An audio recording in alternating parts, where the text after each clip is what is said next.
नया साल में देबोगे दिल जाने हमरा से एक बेर मिल। नया साल में देबोगे दिल जाने हमरा से एक बेर मिल। जान गिफ्ट समझ के रखी है गे,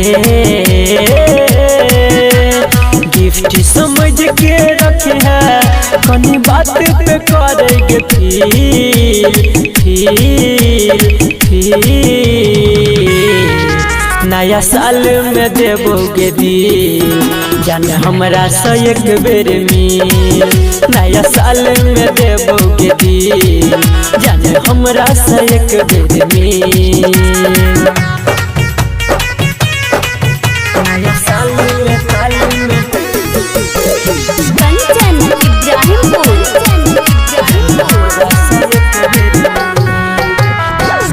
करबोगे जान हम तोहर भेट आए। पास जब अबे त देब सबटा खुशी लुटाए। हाँ करबोगे जान हम तोहर भेट आए। पास जब अबे त देब सबटा खुशी लुटाए। मिलल छो मौका जान गे, मिलल छो मौका जान कल प्यार के आई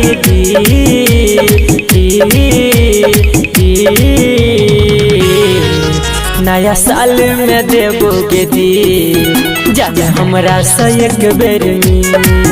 नया साल में देबोगे दिल जाने हमरा से एक बेर मिल।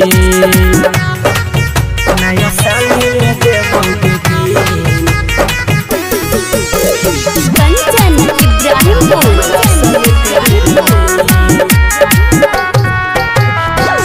जिंदगी में कुछ अलग कर शुरुआत गे। प्यार वाला संदीप संगे मीठी मीठी बात गे। जिंदगी में कुछ अलग कर शुरुआत गे।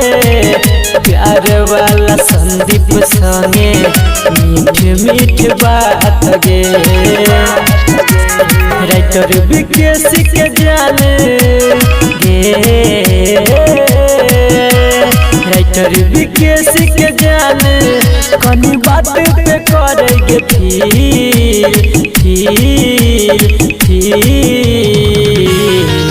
नया साल में देबोगे दिल जाने हमरा से एक बेर मिल। नया साल में देबोगे दिल जाने हमरा से एक बेर मिल। हमरा से एक बेर मिल।